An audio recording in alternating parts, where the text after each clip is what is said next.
Farm Small, Farm Smart Daily is part of the Modern Grower Podcast Network.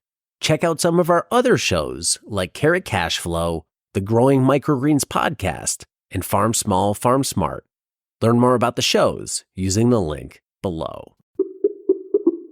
I'll assume a lot of veggie growers listening to this. Can you give an example of results somebody might see from an unbalanced soil? And I get there could be many things unbalanced, but let's just say a common unbalanced scenario. What are results people would see in the field in terms of their plants, visuals? Is there keys to know something's off? Yeah. The key thing is the leaf. Look at the leaves. The leaves will tell you if the plant's got a problem. I typically tell my clients, veggie growers, if you've got a problem with the plant, take a photograph of the plant and send it to me, and because the plant will tell me what's wrong. And then I can look at their soil test and ask them what they've done, because obviously they haven't followed accurately the guide. And then we can then develop from those photographs what's missing and fix it up rapidly with a foliar, and at the same time start repairing whatever it is wrong with the soil. Key things I find: magnesium deficiency, and that's often caused by excessive magnesium in the soil. When calcium goes down, magnesium goes up, typically. Not always, but typically. So if you've got low calcium, you've probably got high magnesium. And once magnesium gets beyond a base saturation of 20%, then it starts becoming unavailable to the plant. And I've seen some horticulturalists with magnesium at 45%, and the plants are never going to get enough magnesium. And immediately they send photos, and sure enough, it's a mag deficiency. Yeah, nitrogen deficiency shows up as yellowing of the oldest leaves. Phosphorus shows up in the purple color, potassium, burnt edges, and a crimson color in them. So you can see this in the plant once you get used to it. You can jump on the internet and just do a search for plant leaves showing mineral deficiency. And there's a heap of photographs of what they look like, and people can do this, and you can get charts showing how each mineral shows up in the plant leaf. And after a while, you can practice and get pretty good at it, and you can know what's missing. The thing of getting in your head to understand about when you see a deficiency in a plant, the plant will tell you, okay, let's say that's got yellowing older leaves. The plant's saying, hey, I haven't got enough nitrogen. It isn't telling you how much to put on, though. It's telling you that it's a problem, but it can't quantify it. You've got to do a soil test or a leaf analysis to understand how much to put on. But to rectify it, a foliar of nitrogen only has to be a low application, because you're feeding the plant directly, not the soil. That foliar is the cheapest way to apply nutrition to plants, but they have to be done regularly. One of the questions I often get is that when you go down this road of fertilizer, the narrative is once you start using it, you've got to keep doing it every year, and every year you need more. And that's completely incorrect.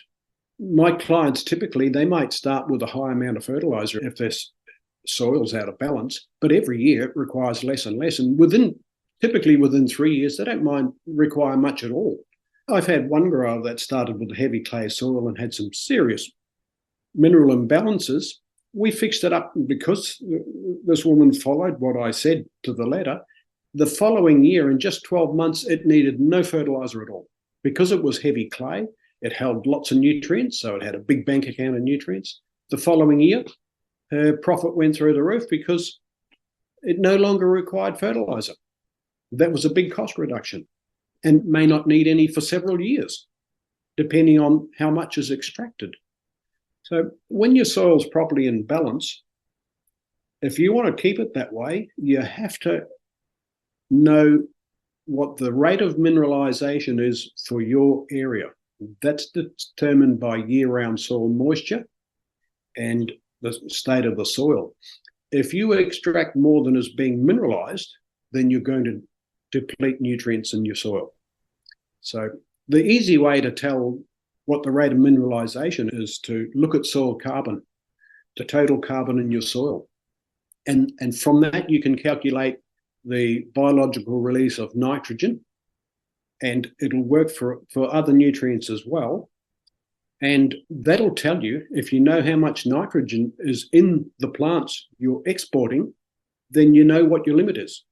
Hmm. And the formula is 1% carbon holds 1,200 kilograms per hectare of nitrogen, which is released at between 2 and 5% per year based on year-round moisture. And for horticulture, I work on 4% because it's irrigated. It's going to be regularly good.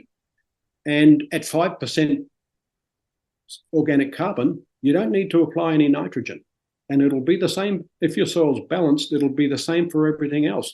Then you have to calculate how much plant material you can export from that soil based on how much nitrogen that plant material contains. And you can get it to a level that you don't have to put any inputs in. And providing that level of productivity is profitable, then you can sustain your current rate of production. If you're carrying debt, etc., you might need to bump up your production, then you're going to have to support it with inputs. And I've done quite a lot of field trials on fertilizer use, growing crops. We were growing oats in a pasture cropping sense, and that means we weren't spraying out existing pasture. We were drilling in autumn, drilling oats into a perennial pasture that had been grazed down and then mowed down very low to take the competition out, growing oats. And I did it with 3 other agronomists. We did it on my farm here. We financed it to learn. And their brief was they could use any fertilizer they liked.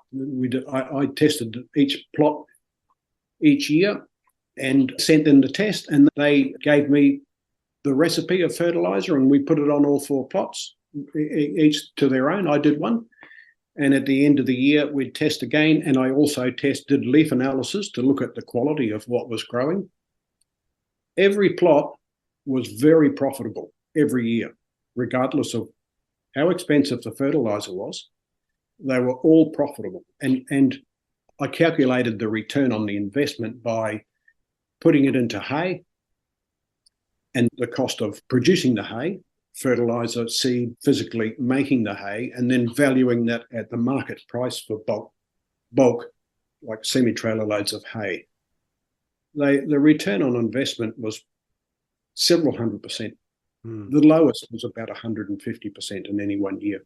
So it was very financially beneficial to use the fertilizer. And I was testing the soil annually, and we could see what was happening to the soil as far as its quality was going, changes in CEC, changes in organic carbon, etc. And I work with quite a few farmers who are getting into carbon trading, large-scale farmers who want to cash in on the increasing soil carbon. And I've been doing trials here in cropping, and I've found if you want to increase carbon in your soil through a cropping enterprise, oats is king because of its photosynthetic capacity and photosynthetic rate, and both of which are linked to soil fertility or plant nutrition. And I can increase carbon in soil multiple times faster than people doing intensive grazing or multi-species cropping. I can do it just by growing oats and fertilizing it correctly. In one 8-week period, my soil carbon increased by 0.4%. That's statistically significant. The rate of carbon increase in the soil in that growth period was just under 100 kilograms per hectare of carbon per day. Massive drawdown of carbon into the soil. That was done with fertilizer. I can't do it without fertilizer. Hello, growers. Protect your crops from harmful insects with Modern Growers Insectanet. This top-tier insect netting made by Modern Grower shields your plants from pests and harsh weather, boosting your yields without harmful sprays. Insectanet's unique design allows 90% of the light to pass through and is easy to use with low tunnel systems like our Quick Hoops. It's soft, elastic, and durable, perfect for field use to help ensure that your crops thrive. Say goodbye to pest damage and hello to healthier, market-ready produce. Invest in Insectanet and see the difference it makes. Get Insectanet at shop.moderngrower.co or using the link below.